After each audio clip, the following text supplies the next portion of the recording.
안녕하십니까. 자, 2020년 24회 물류관리사에서 물류 관련 법규 문제 보겠습니다.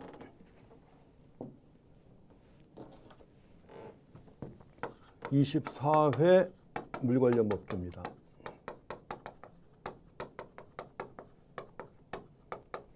물류 관련 법규에서는 통상적으로 자주 나오는 내용들 또 출제가 됐고요. 그 다음에 또 새로 개정된 내용이 또 나왔습니다. 그리고 그동안 한 번도 안 나왔던 내용들도 문제가 좀 나왔는데, 전반적으로 봤을 때는 그래도 많이 나오던 내용들이 나왔기 때문에 그렇게 과락 맞거나 이러지는 않았을 겁니다. 그러니 마지막 정리하시는 거니까 자주 나오는 내용들 중심으로 해서 한번 정리해 보시면 되겠습니다. 그리고 물류 관련 법규의 경우에 2020년 말 또 2021년 초에 이미 개정될 내용들까지 꽤 나와 있는 게 있기 때문에 그런 내용들 주의해 가서 나중에 또 공부하시면 되겠습니다.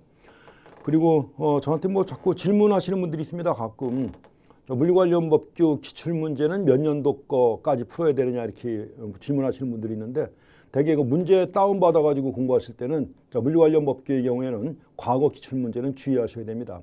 개정된 내용들이 꽤 많이 있기 때문에, 특히 2019년도에도 개정된 내용들이 많기 때문에, 그래서 가급적이면 마지막 정리하실 때는 제가 제공해 드리는 모의고사 문제하고 이런 내용들 중심으로 좀 보시면 되겠습니다. 너무 과거의 기출 문제 중에서는 바뀐 내용들이 많기 때문에 항상 주의하셔야 합니다. 먼저 41번 문제 보겠습니다. 41번 문제는 물류정책기본법에서 가장 많이 나오는 거죠. 물류계획에 관한 내용들 나와 있습니다. 물류계획 관련해서 국가물류기본계획이 있고 또 지역물류기본계획이 있죠.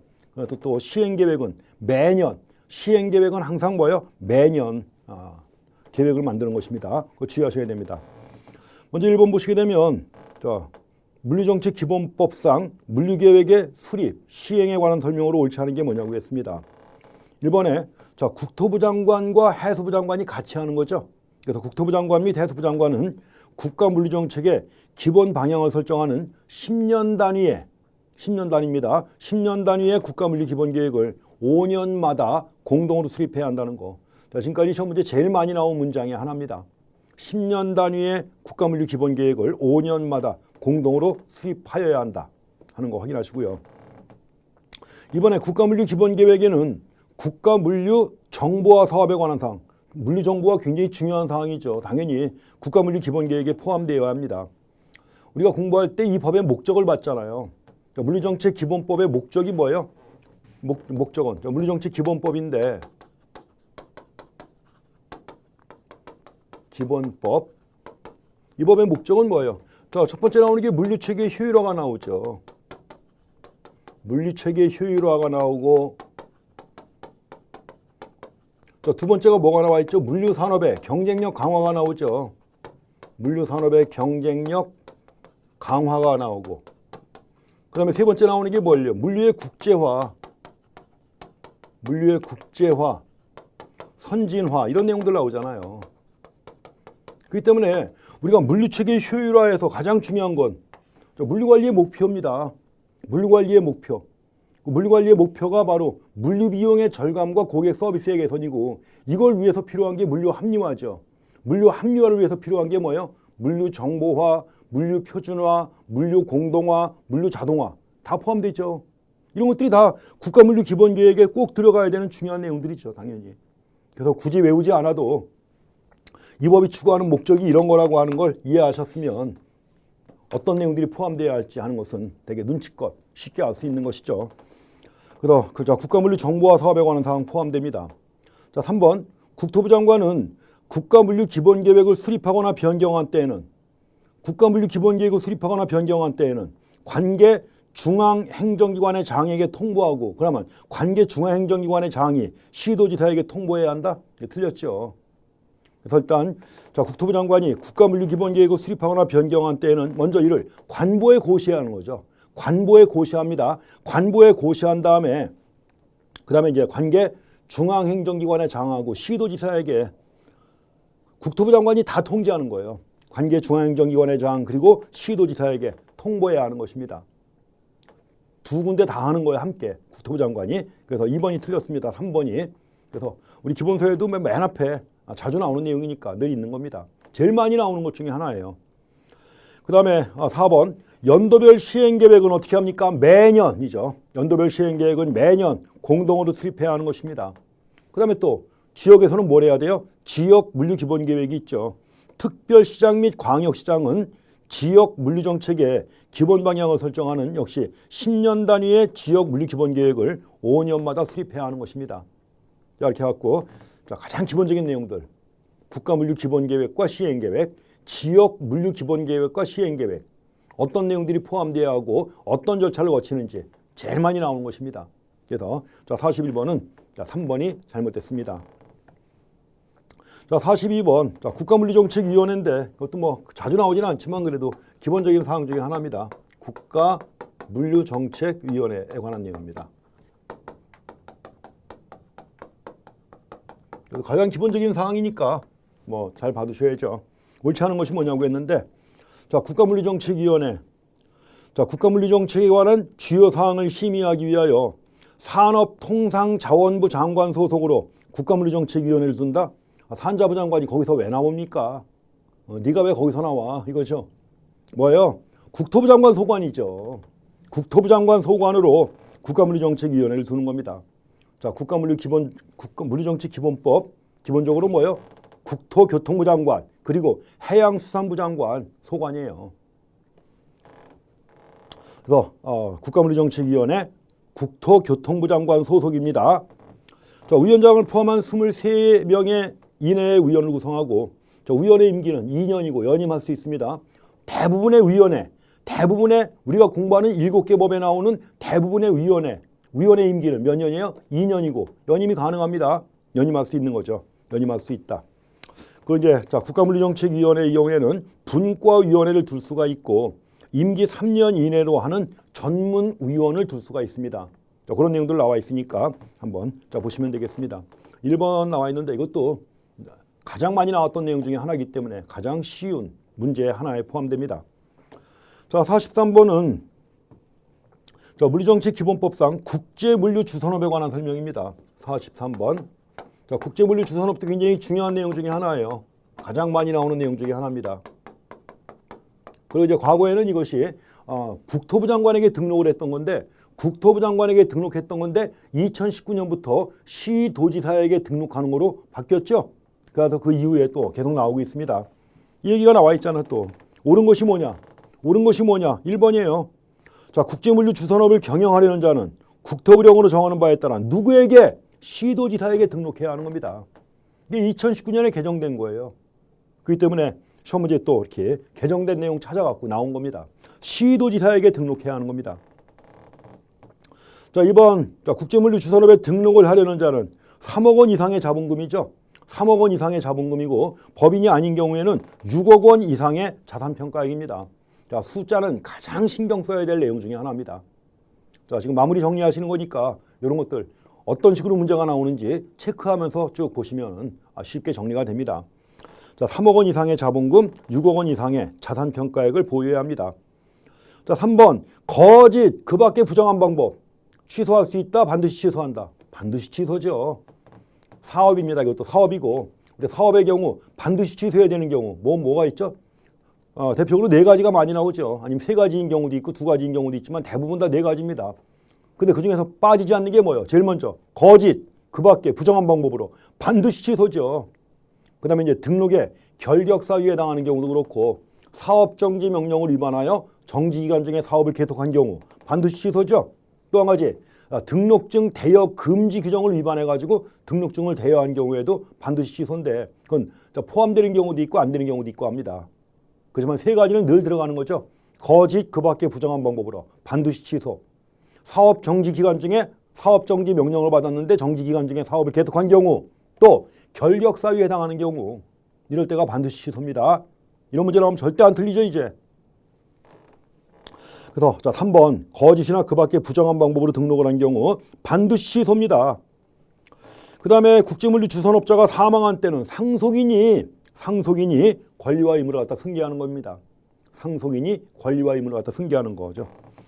그 다음에 국제물류 주선업의 등록에 따른 권리와 의무를 승계하려는 자는 국토부 장관의 자, 승계한 다음에는 어떻게 하는 거예요? 사업을 승계한 다음에는 그 다음에 어떻게 한다? 신고하는 것이죠. 사업을 승계한 다음에 신고하는 겁니다. 이 법뿐만 아니라 다른 법에서도 다 마찬가지예요. 사업을 승계한 경우에는 어떻게 한다? 장관에게 신고하는 거. 그거 주의하시기 바랍니다. 공통된 사항 중에 하나니까 그렇게 보시면 되겠습니다. 그래서 43번은 옳은 것이 뭐냐고 했는데 1번입니다. 또 답 찾는 건 아주 쉬운 문제죠.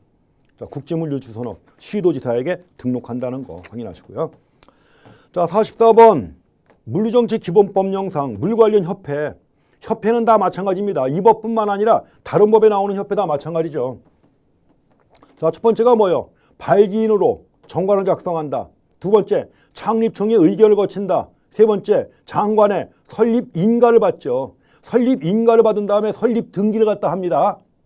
설립 등기하면 뭐가 되는 거예요? 법인이죠, 이제. 법인이니까 당연히 민법상 사단법인에 관한 규정을 준용하는 겁니다. 민법상 사단법인에 관한 규정을 준용한다. 그래서 중요한 게 인원이 중요하죠. 인원. 기업 보시게 되면 해당 협회 회원이 될 자격이 있는 기업 100개 이상이 발기인으로 정관을 작성하여 정관을 작성한 다음에 해당 협회 회원이 될 자격이 있는 기업 200개 이상이 참여한 창립총회 의결을 거쳐야 한다는 거 맞습니다. 일단 발기인으로 정관을 작성하고 창립총회 의결을 거친다. 근데 100개, 200개입니다. 주의하셔야 됩니다. 맞고요. 그 숫자를 주의하셔야 돼요. 항상. 숫자를 주의하셔야 되는 거니까 그렇게 좀 하시고. 그 다음에 2번 이은혜. 자, 설립 인가를 받아서 설립 등기를 함으로써 성립하는 겁니다. 맞아요? 설립, 이것도 주의하시기 바랍니다. 성립. 자, 성립하는 건 언제 하는 거예요? 성립하는 것은. 성립하는 것은 설립 등기를 해야 성립하는 겁니다. 항상. 그래서 성립하는 것은 등기를 해야 성립한다는 거 항상 주의하셔야 되는 거죠. 잘 나옵니다. 인가를 받아서 인가를 받은 다음에 성립하는 게 아니라 인가 받은 다음에 등기를 해야 성립하는 거예요. 항상 주의하실 내용 중에 하나입니다. 등기를 했으니까 뭐가 된 거예요? 법인이 된 거죠. 그럼 자, 디귿. 물 관련 협회에 관하여 이 법에 규정된 것 외에는 민법 중 재단법인? 아니죠. 사단법인이죠. 민법 중 사단법인에 관한 규정을 준용합니다. 그 협회가 하는 일이 매우 중요하니까 당연히 국토부 장관 및 해수부 장관은 물 관련 협회 발전을 위하여 필요한 경우에는 행정적, 재정적으로 지원할 수 있습니다. 이거 맞죠? 그래서 네 가지가 나와 있는데 맞는 건 기역, 니은, 리을이고요. 자, 중요한 내용들입니다. 자주 나오는 중요한 내용들. 그래서 정답은 4번이고 맞는 내용들 정확하게 확인하시고 모든 협회에 대해서 거의 같은 절차가 진행이 되는 겁니다. 같은 내용이. 단지 뭐만 달라요? 수만 달라요. 발기인으로 몇 명이 참여하느냐, 그 다음에 창립총회 의견에는 얼마가 참여하느냐, 그것만 다른 거죠. 그러니까 그거 항상 주의하시면 되겠습니다. 자, 45번. 물류정책기본법에 따른 행정업무 및 조치에 관한 설명으로 옳지 않은 게 뭐냐고 했습니다. 이게 올해 개정된 거, 시험 보기 직전에 얼마 전에 개정된 게 나왔습니다. 그래서 시험 보기 직전에 개정돼 가지고 뭐 게시판에도 올리고 또 뭐 강의 자막에다가 또 추가로 집어넣고 그다음에 알림 서비스 이용해 가지고 알려드렸더니 시험 문제 딱 나왔어요. 이게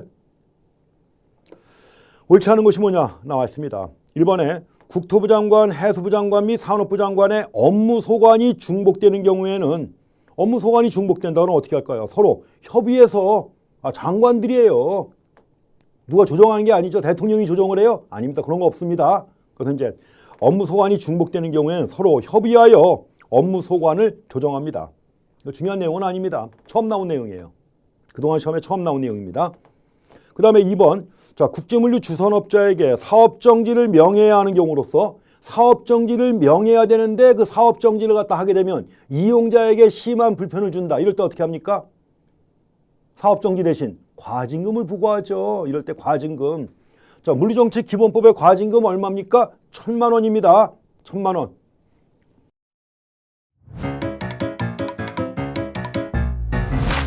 에듀윌 유료 회원만의 특별한 서비스.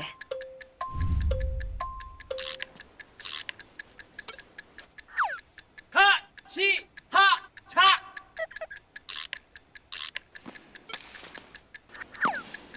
하치하차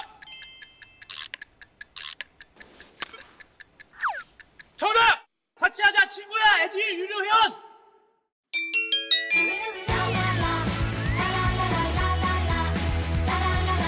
친구 소개하고 현금 받는 혜택. 오직 에듀윌 유료 회원에게만. 에듀윌. 그리고 이제 그 두 번째 법, 그러니까 물류시설법에서도 과징금은 얼마? 1,000만 원이에요.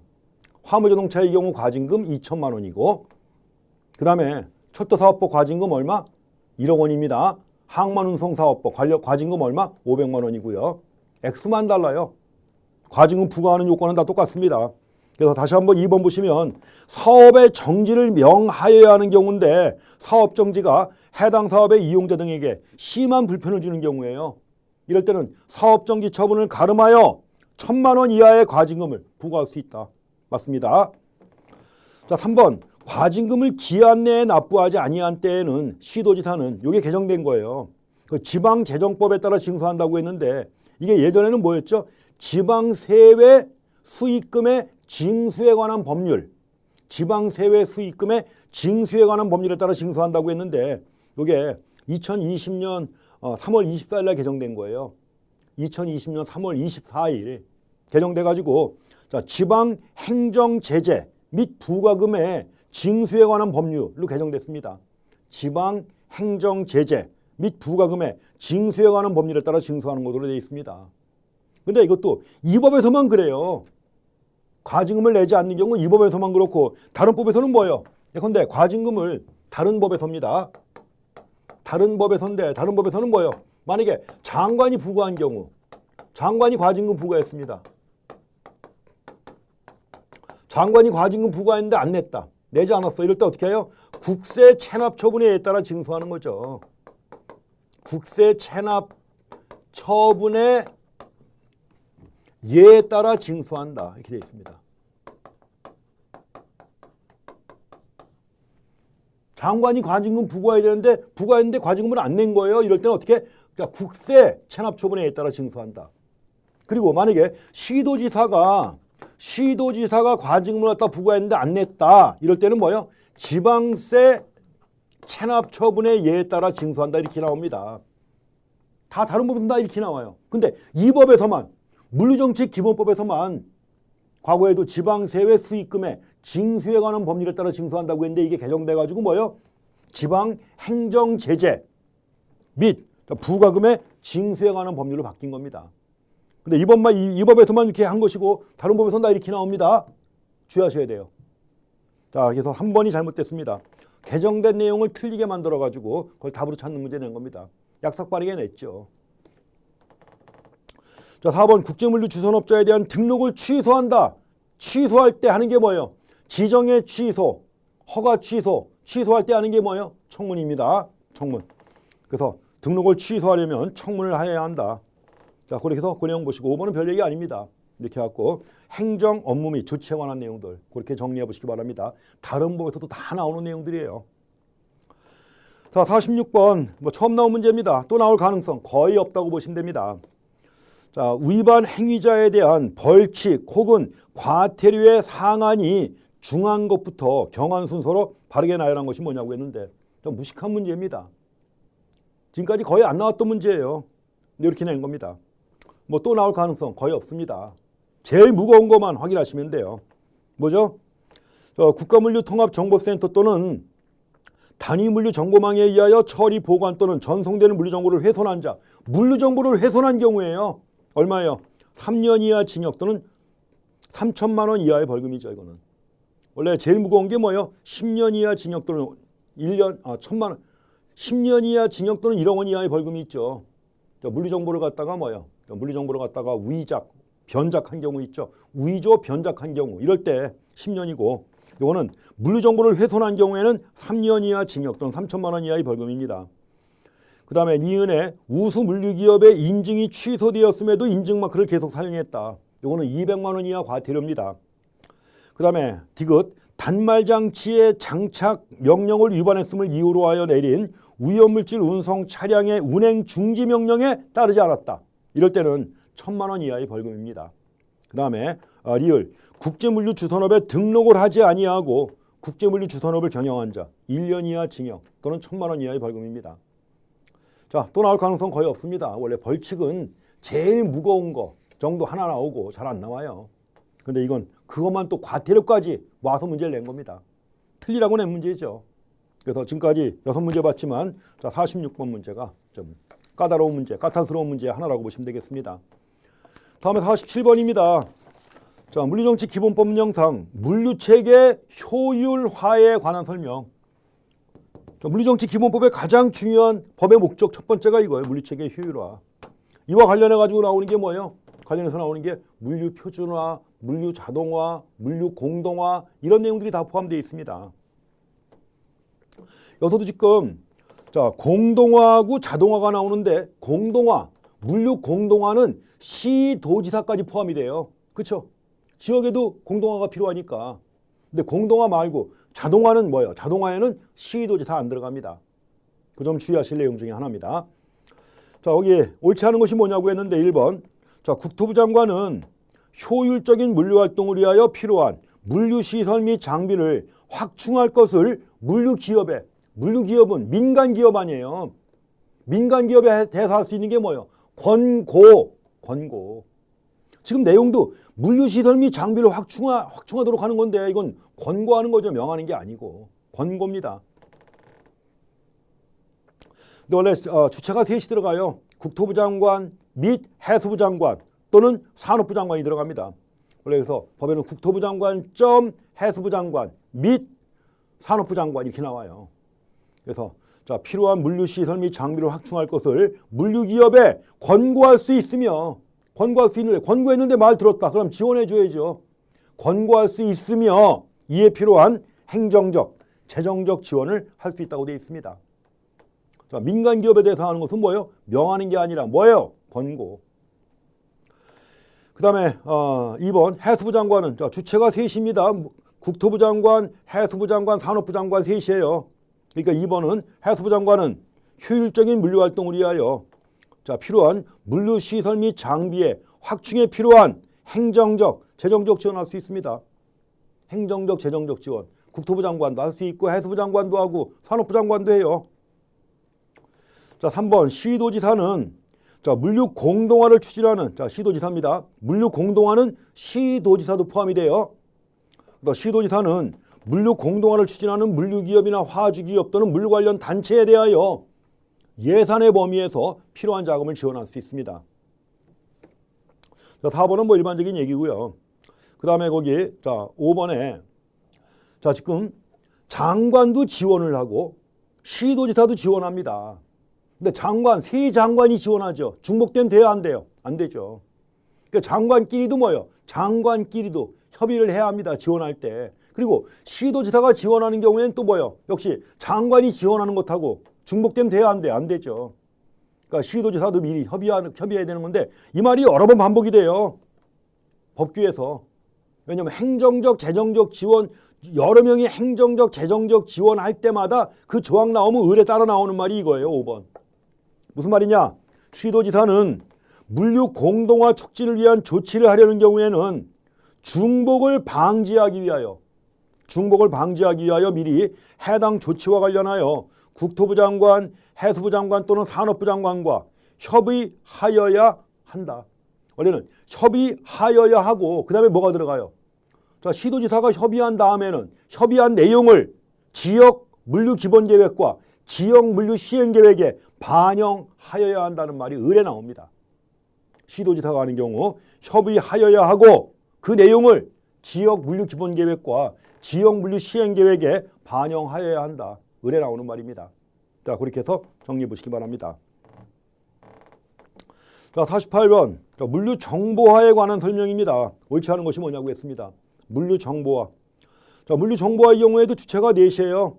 물류 정보화 그러면 주체가 넷이 누굴까요? 국토부 장관, 해수부 장관, 산업부 장관, 또 하나 누구? 관세청장. 물류 정보화하고 물류 보안과 연계가 되잖아요. 관세청장이 들어갑니다.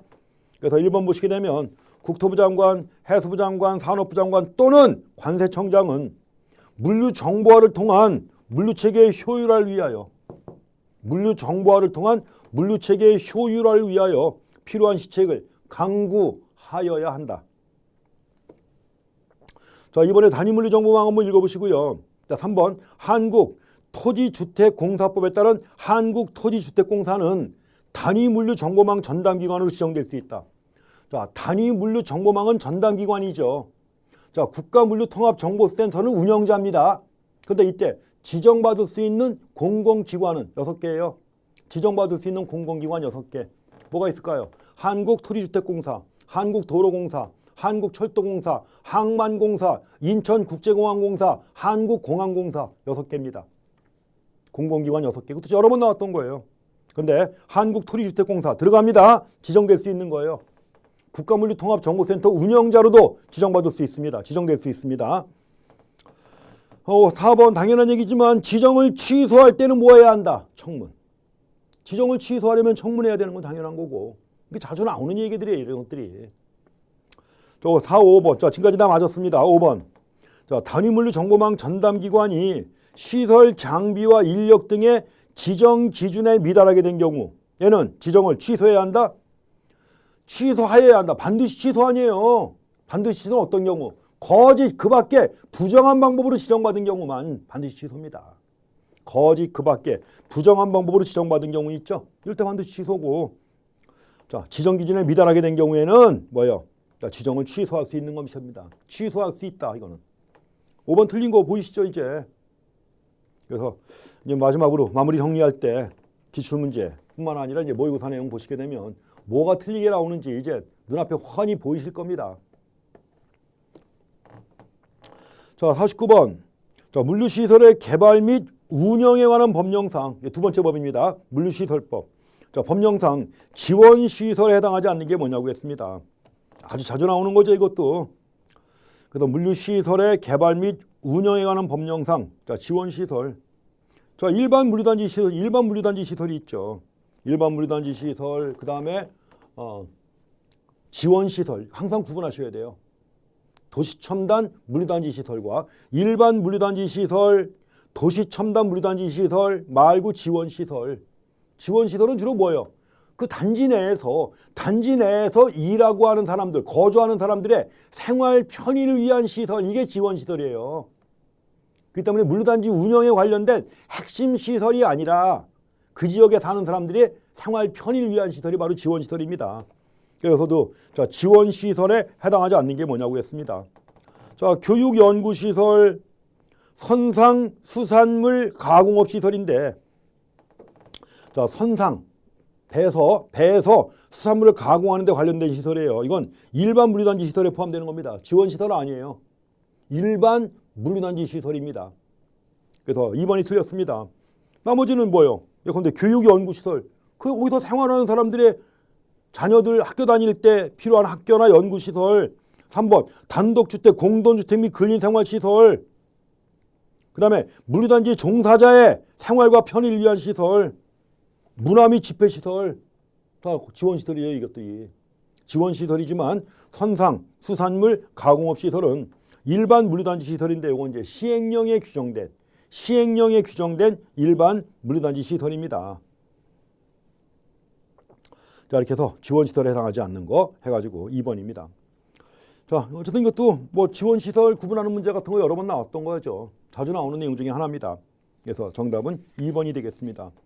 또 나올 수 있습니다. 그렇게 해서 체크해 주시고요. 다음에 자, 두 번째 법에서도 역시 중요한 게 뭐예요? 물류시설 개발 종합계획 중요합니다. 계획은 다 중요해요. 어떤 법이든 간에. 그래서 물류시설과 관련해 가지고 물류시설 개발 종합계획의 수립에 관한 설명으로 옳은 게 뭐냐고 했습니다. 이거는 1번 국토부 장관은 물류시설 개발 종합계획을 10년 단위가 아닙니다. 이건 뭐예요? 5년 단위예요. 그냥 5년 단위. 5년 단위로 수립하여야 한다. 그 다음에 이번에 물류시설 개발 종합계획에는 용수, 에너지, 통신시설 등 기반시설에 관한 사항이 포함되어야 하는 것은 아니다. 이런 문장이 어디 있습니까? 어색하죠? 틀린 거예요. 포함되어야 하는 것은 아니다. 이런 문장 나오면 틀린 거예요. 그리고 물류시설 개발 종합계획에서 자, 물류시설을 갖다 개발하는데 물류단지라든가 물류터미널 개발할 때 용수, 에너지, 통신시설, 기반시설 제일 중요한 거 아닙니까? 제일 중요한 거에 관한 내용인데 포함이 안 되면 어떻게 해야 돼요? 이건 당연히 들어가는 거죠. 그래서 용수, 에너지, 통신시설 등 기반시설에 관한 사항이 포함되어야 합니다. 틀렸고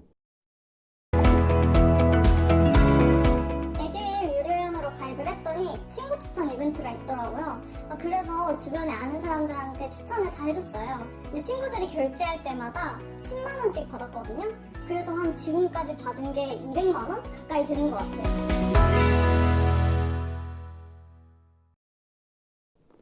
그 다음에 자 3번 국토부 장관은 물류시설 개발 종합계획 중 물류시설별 물류시설 용지 면적의 100분의 5 이상으로 물류시설의 수요 공급 계획을 변경하려는 때 물류시설 분과위원회 심의를 거쳐야 한다. 얼마가 돼야 중요한 거예요? 자, 중요하니까 물류시설 분과위원회 심의를 거쳐야 되는 거 아니에요? 자, 중요하다. 얼마 이상? 100분의 10 이상이죠, 당연히. 100분의 10 이상이래야만 중요한 거지 100분의 5는 아니잖아요. 여러 군데 나오는 거 아니에요. 법 여러 군데. 여러 법에. 100분의 10 이상이 되어야 중요한 거죠. 그래서 이럴 때 100분의 10 이상으로 수요 공급 계획을 변경하려는 때 물류시설 분과위원회 심의를 거쳐야 되는 겁니다. 그 다음에 자 4번도 벌써 문장부터 이상하고 말도 안 되는 내용이죠.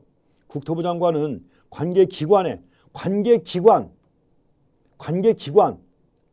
여러분들이 지금까지 7개 법에서 공부한 거에 관계기관이 있어요 없어요? 관계중앙행정기관이나 관계행정기관은 있죠. 관계기관이라는 게 있어요 없어요? 없죠. 틀린 겁니다. 이런 거 없어요. 7개 법 어디에도 안 나오는 단어예요. 관계중앙행정기관, 관계행정기관만 나오고 관계기관이라는 건 없어요. 그래서 자 물류시설 개발 종합계획을 수립하는 데 필요한 자료의 제출을 요구할 수 있으나 시설에 대해서 조사할 수는 없다. 아, 국토부 장관이 시설 조사 왜 못해요? 다 할 수 있는 거죠. 그래서 관계기관도 틀렸고 그 뒤에 말도 틀린 겁니다. 그래서 물류시설 개발 종합계획을 수립하는 데 필요한 자료의 제출을 요구할 수도 있고 물류시설에 대해서도 조사할 수 있습니다. 조사할 수 있다 하는 거. 다음에 틀렸고요. 5번 관계중앙행정기관의 장이 물류시설 개발 종합계획의 변경을 국토부 장관에게 요청했다. 이런 경우에는 물류시설 개발 종합계획의 주요 변경 내용에 관한 대비표를 국토부 장관에게 제출해야 합니다. 맞습니다. 근데 이거는 중요한 내용은 아니에요, 사실. 그리고 이 내용 자체가 시행규칙에 나온 내용이에요. 이거는 시행규칙에 나온 내용이기 때문에 중요한 내용은 아닙니다. 시험 문제 거의 안 나왔던 내용이에요. 그래서 어쨌든 간에 관계중앙행정기관의 장이 물류시설 개발 종합계획의 변경을 요청할 수 있다는 것만 법에 나와요. 이와 관련된 이 내용은 시행규칙에 나온 내용입니다. 그래서 변경 내용에 관한 대비표를 국토부 장관에게 제출해야 합니다. 여기 보시고요. 다음에 51번은 자 복합 물류터미널 사업자입니다. 이것도 사업이에요. 사업자의 등록을 취소하여야 하는 것 뭐예요? 반드시 취소입니다. 반드시 취소. 참 나왔던 내용 또 나와 이렇게. 반드시 취소. 거짓. 그 밖에 부정한 방법. 사업정지 기간 중에 사업을 계속했다. 등록의 결격사유에 해당한 경우 또 뭐예요? 등록의 결격사유에 해당한 경우. 그다음에 또 한 가지는 등록증 대여 금지 규정을 위반한 경우죠. 여기서는 보통 자, 세 가지가 언급됩니다.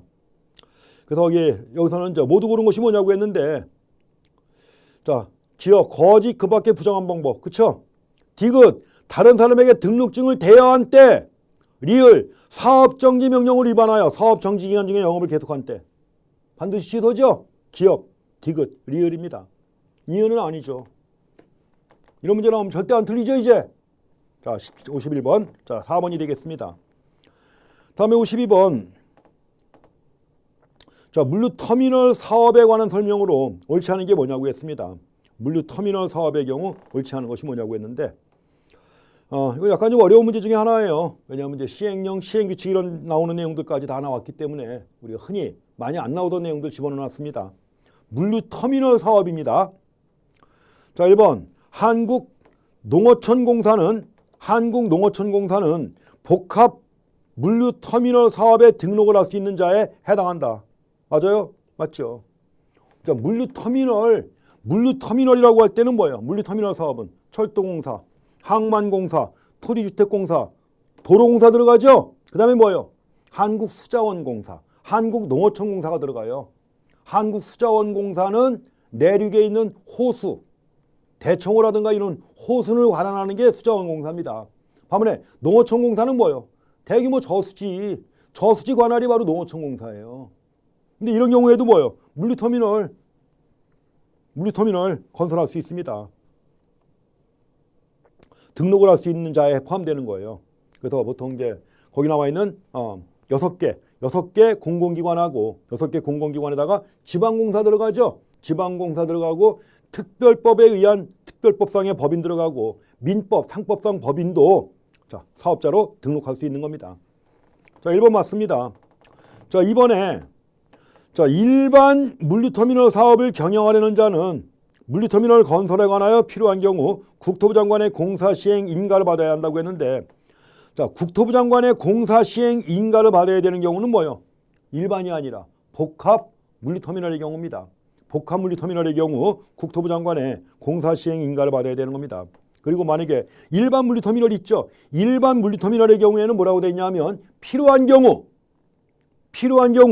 시도지사의 공사시행 인가를 받을 수 있다고 되어 있어요.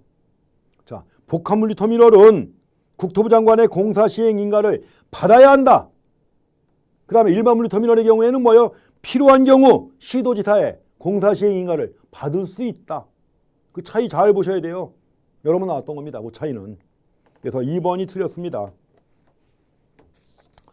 자, 3번에 자, 물류터미널 안에 공공시설 중 5폐수시설 및 공동구를 변경하는 경우에는 인가권자의 변경 인가를 받아야 합니다. 맞습니다. 변경 인가를 받아야 되는 경우. 그래서 그 변경 인가를 받아야 되는 경우 중에 5폐수시설 및 공동구를 변경하는 거 포함되어 있습니다. 맞고요. 그 다음에 거기 4번 복합물류터미널 사업의 일부를 휴업하려는 때 일부를 휴업하려고 그래요. 미리 국토부 장관에게 신고해야죠. 휴업기간은 몇 개월? 다 6개월이에요. 휴업기간은 6개월을 초과할 수 없습니다. 자, 5번 문제 한번 5번은 한번 읽어보시면 되고요. 그래서 52번 정답은 2번입니다. 어떻게 패턴이 출제 패턴이 비슷하다는 거 이제 느끼시죠? 그동안 뭐 나왔던 기출문제 지금에 맞게 개정된 모의고사 문제도 보셨을 거다 하니까 아시겠는데 패턴이 비슷합니다. 거기서 답이 보이는 거예요. 그래서 다음에 53번 문제입니다. 일반 물류단지의 지정에 관한 설명으로 옳지 않은 게 뭐냐고 했습니다. 자, 일반 물류단지의 지정. 자, 일반 물류단지는 국토부 장관이 지정합니다. 100만 제곱미터 이하의 경우에는 누가? 시도지사가 지정합니다. 원래 일반 물류단지는 국토부 장관이 지정한다. 다만 100만 제곱미터 이하의 일반 물류단지는 관할 시도지사가 지정하는 것입니다. 그 다음에 시도지사가 일반 물류단지를 지정하려는 때는 자, 일반 물류단지 개발 계획을 수립하여 관계 시도지사입니다. 그러니까 관계 행정기관의 장과 협의한 후 지역물류정책위원회 심의를 거쳐야 합니다. 시도지사가 하는 거니까 관계 행정기관이고 또 지역물류정책위원회 심의입니다. 그 다음에 자, 3번 시도지사는 일반 물류단지를 지정할 때에는 일반 물류단지 개발 계획과 물류단지 개발 지침에 적합한 경우에만 일반 물류단지를 지정해야 합니다. 100만 제곱미터 이하의 경우죠. 이하의 경우 그러니까 시도지사가 일반 물류단지를 이렇게 해서 지정해야 한다. 자, 4번은 당연한 얘기고 5번 보시게 되면 또 5번은 법 자체도 약간 이상한 거예요. 법 자체가 약간 이상한데도 불구하고 그걸 또 시험 문제 낸 거예요. 법이 좀 잘못된 겁니다. 사실 엄밀하게는. 거기 중앙행정기관의 장은 일반 물류단지의 지정이 필요하다고 인정하는 때에는 대상 지역을 정하여 국토부 장관에게 일반 물류단지의 지정을 요청할 수 있으며 이 경우 일반 물류단지 개발 계획안을 작성하여 제출하여야 한다 이렇게 되어 있는데 이게 법에 뭐라고 되어 있냐면요. 법에 틀린 겁니다. 중앙행정기관은 없어요. 법에는 그냥 자, 관계 행정기관의 장, 대통령령으로 정하는 공공기관, 그 다음에 지방공사, 특별법에 따른 법인, 일반 법인이 있죠. 민법, 상법상의 법인은 일반 물류단지의 지정이 필요하다고 요청하는 때에는 대상 지역을 정하여 국토부 장관에게 일반 물류단지의 지정을 요청할 수 있으며 이 경우 그 다음에 뭐라고 나오냐면 중앙행정기관의 장 이외의 자는 이 경우 중앙행정기관의 장 이외의 장은 일반 물류단지 개발 계획안을 작성하여 제출해야 한다.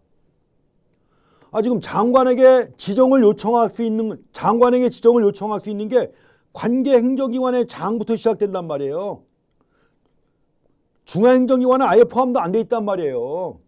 중앙행정기관 없이 관계행정기관의 장, 대통령령으로 정하는 공공기관 등등이 지정을 요청할 수 있고, 이 경우 자 중앙행정기관의 장 이외의장은 지정을 요청할 수 있는 게 중앙행정기관이 안 들어가는데, 중앙행정기관이 안 들어가는데 법에는 뭐예요?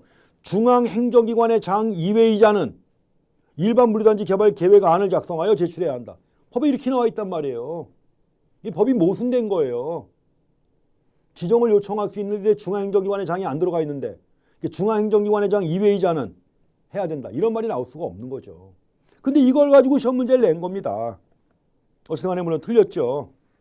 왜냐하면 거기 기억에 5번에 중앙행정기관의 장 들어가요? 안 들어가요? 안 들어갑니다.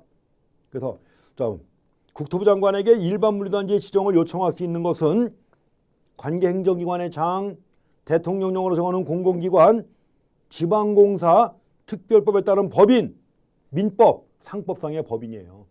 자, 중앙행정기관의 장은 포함이 안 됩니다. 5번이 틀린 거예요. 다음에 54번. 자, 물류단지 개발 지침에 관한 설명으로 옳지 않은 게 뭐냐고 했습니다. 물류단지 개발 지침. 자, 물류단지를 갖다 개발하려면 지침을 만들어야죠. 자, 국토부 장관이 합니다. 국토부 장관은 물류단지 개발 지침을 작성하여 관보에 고시해야 합니다. 그 다음에 물류단지 개발 지침에 문화재 보존을 위하여 고려할 사항 중요해요? 안 중요해요? 중요하죠. 들어가야 됩니다.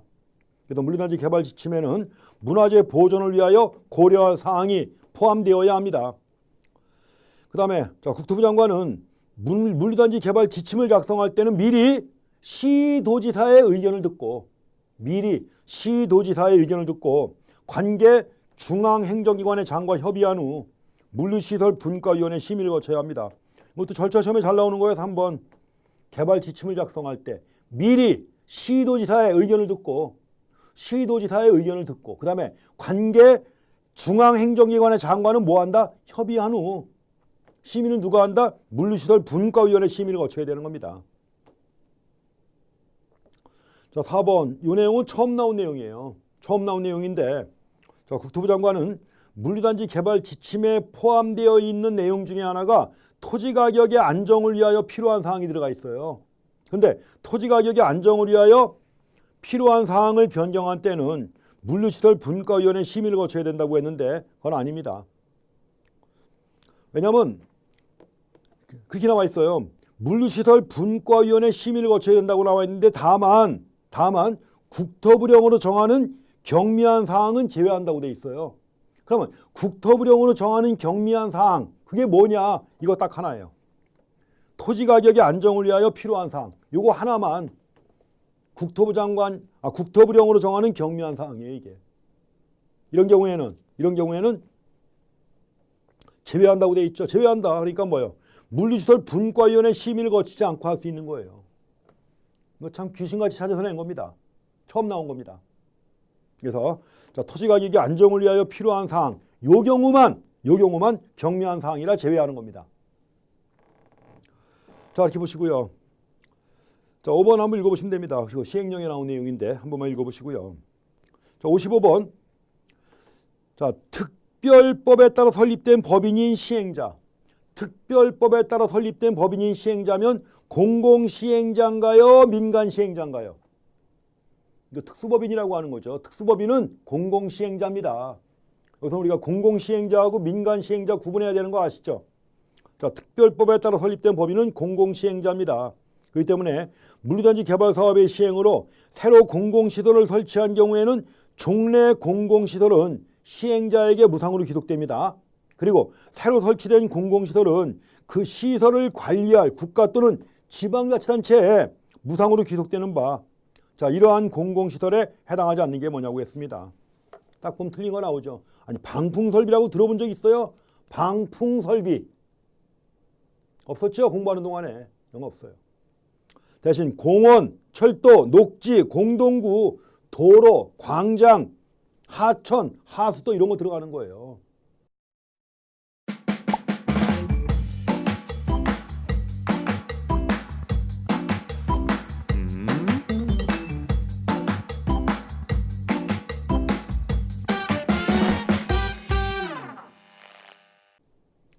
공원이라든가 철도, 녹지, 공동구, 국어도 들어가요. 국어, 또랑 국어, 하천, 광장 이런 거 들어가지만 방풍설비 이런 거 없어요.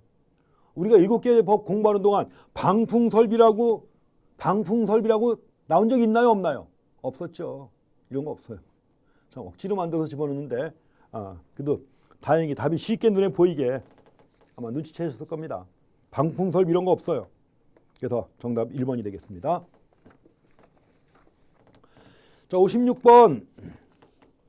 여기서도 저 물류단지의 원활한 개발을 위하여 국가나 지방자치단체가 설치를 우선적으로 지원하여야 하는 기반시설에 해당하는 것을 모두 고른 게 뭐냐고 했습니다. 그것도 뻔하죠. 자, 우선적으로 설치를 지원해야 돼요. 가지고 원래 법 제39조에 나오고 법 39조에 나온 다음에 세부적인 내용이 시행령에 나와 있는 거예요. 가지고 이제 도로라든가 도로, 철도 및 항만시설 가장 기본적으로 있어야 되는 거 아니에요. 자, 용수 공급시설 및 통신시설 뭐 등등 또 기타 국토부령으로 정하는 시설 이런 것들이 들어가 있어요. 도로, 철도 및 항만시설, 용수 공급시설 및 통신시설, 기타 국토부령으로 정하는 시설인데 국토부령으로 정하는 시설에 기억에 나와 있는 물류단지 안의 공동구 중요한 역할을 하죠.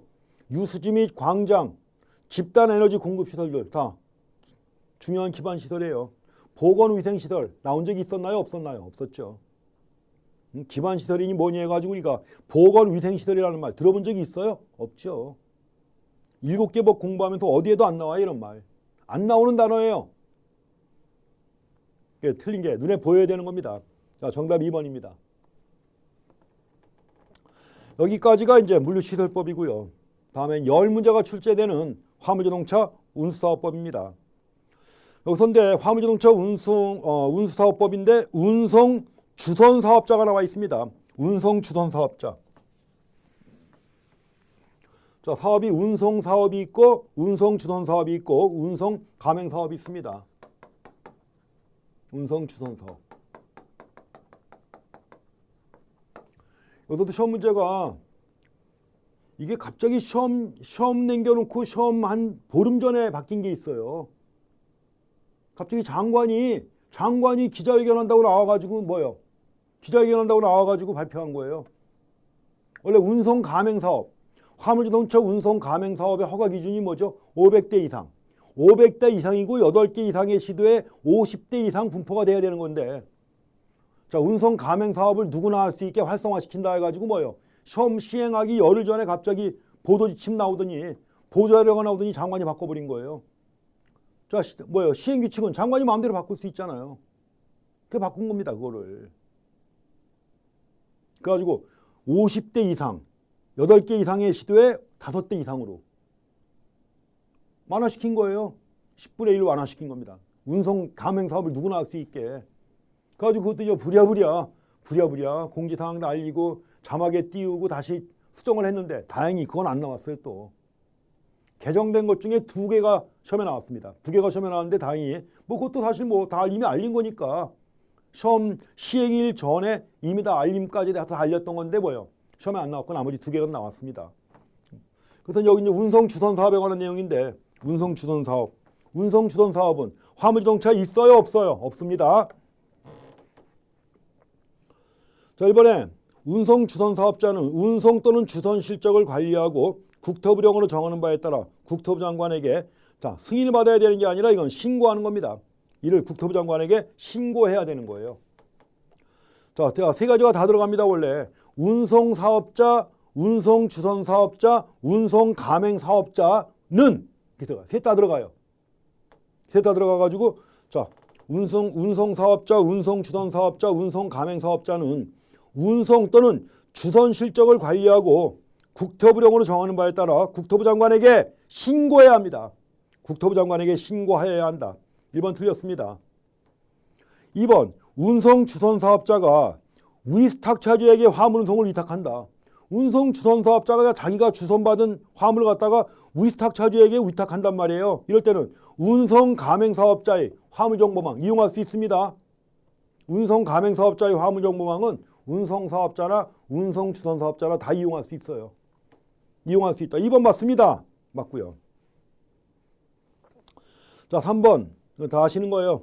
운송사업자로 구성된 협회, 운송주선사업자로 구성된 협회 및 운송가맹사업자로 구성된 협회는 공동 목적을 달성하기 위하여 국토부령으로 정하는 바에 따라 공동으로 연합회를 설립하여야 한다. 연합회를 설립하여야 한다. 할 수 있다죠. 할 수 있다고 또 한 가지 공동으로가 아니에요. 각각이에요. 각각. 그래서 운송사업자로 구성된 협회가 별도로 연합회를 또 구성하는 거예요. 각각. 사업자마다 각각. 그래서 운송사업자 연합회, 운송주선사업자가 만든 연합회, 운송가맹사업자가 만드는 연합회 해가지고 각각 연합회를 설립할 수 있는 겁니다. 근데 벌써 설립하여야 한다는 거 틀린 거 눈에 보이죠. 설립하여야 한다고 어디 있습니까? 왜 이거 협회나 연합회 만드는데 할 수 있다지. 틀린 거 아시죠? 그 다음에 4번 부정한 방법으로 허가를 받고 운송주선 사업을 경영한 자 2년 이하 징역 또는 2천만 원 이하의 벌금입니다. 500만 원 이하 과태료가 틀린 것이고요. 5번 운송주선 사업자는 주사무소 외 장소에서 상주하여 영업하려면 국토부령으로 정하는 바에 따라 국토부 장관의 허가를 받아야 되는 거예요. 이거 신고하는 게 아니에요. 허가를 받아서 영업소를 설치해야 하는 것입니다. 자, 주사무소 외 장소에서 상주하여 영업하려면 국토부 장관에게 허가를 받아 영업소를 설치해야 합니다. 자, 다음에 58번 문제는 그래서 57번은 2번이 답이고 나머지 틀린 것도 정확하게 받으시는 게 필요합니다. 58번은 적재물 배상보험 등에 대한 설명으로 옳지 않은 게 뭐냐고 했습니다. 자, 이사화물을 취급하는 운송주선 사업자는 적재물 배상보험에 가입해야죠. 당연히. 이사화물. 그래서 원래 일반 화물 운송주선 사업자의 경우엔 적재물 배상보험에 가입할 이유가 없죠. 화물자동차 가지고 운송하지 않잖아요. 근데 이사화물의 경우에는 뭐예요? 당연히 이사화물 취급하니까 가입해야 되는 것이죠. 가입해야 합니다. 건축 폐기물 경제가치가 있어요? 없어요? 없습니다. 이런 거 적재물 배상보험 등의 가입 대상에서 제외되는 겁니다. 그 다음에 3번 운송주선사업자의 경우 각 화물 자동차별로 운송주선사업자인데 화물차가 어디 있어요? 화물차가 어디 있어요? 근데 화물 자동차별로 보험에 가입해야 돼요? 이런 게 어디 있습니까? 화물차가 없는데. 그래서 운송주선사업자의 경우에는 사업자별로 적재물 배상보험 등에 가입해야 되는 겁니다. 3번 틀렸습니다. 자, 운송사업자는 화물 자동차별로 가입해야 되는 거예요. 화물 자동차마다 가입해야 되는 거예요. 그러면 운송가맹사업자는 가맹사업자가 화물 자동차를 가지고 있는 경우에는 뭐예요? 화물 자동차별 사업자별로 가입하고 화물 자동차를 가지고 있지 않은 경우에는 뭐예요? 사업자별로 가입하는 거죠. 자주 나오는 겁니다. 그렇게 해서 파악하실 내용 중에 하나입니다. 그 다음에 보험회사 등이 적재물 배상보험 등의 계약 체결을 거부할 수 있어요? 없어요? 없습니다. 없다. 그 다음에 화물자동차 운송사업을 휴업했다. 휴업했는데 보험에 왜 들어요? 휴업했으면 보험에 계속 가입할 이유가 없죠. 해지할 수 있습니다. 당연히. 휴업한 경우에는 보험회사 등은 책임보험 계약 등의 전부 또는 일부를 해지하거나 해지할 수 있습니다. 맞습니다. 자, 옳지 않은 것은 3번이 되겠습니다. 또 흐름 파악하면 답은 쉽게 보이는 겁니다. 자, 59번은 자가용 화물자동차 사용에 관한 설명으로 옳은 게 뭐냐고 했습니다. 자가용 화물차 이렇게 자주 나오지는 않지만 그래도 몇 번 나왔던 얘기죠. 자, 1번에 특수자동차를 제외한 화물자동차로서 최대 적재량이 2.5톤 이상인 자가용 화물자동차는 사용신고 대상입니다. 맞습니다. 1번이 맞아요. 그 다음에 2번 자가용 화물자동차를 사용하여 화물자동차 운송사업을 경영하면 되는 거야? 안 되는 거야? 안 되는 거죠. 안 되는 건데 자가용 화물차를 사용해서 화물자동차 운송사업을 경영한 경우 국토부 장관이 아니고 시도지사입니다. 시도지사는 6개월 이내 기간을 정하여 그 자동차의 사용을 제한하거나 금지할 수 있습니다. 누가? 시도지사가 하는 거예요. 시도지사는 6개월 이내 기간을 정하여 자동차 사용을 제한하거나 금지할 수 있다.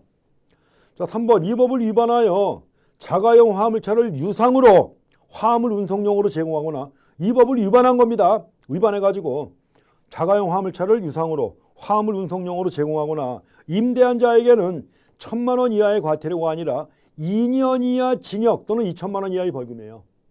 벌칙 찾아보시면 나옵니다. 2년 이하 징역 또는 2천만 원 이하의 벌금인데 또 나올 가능성 거의 없어요.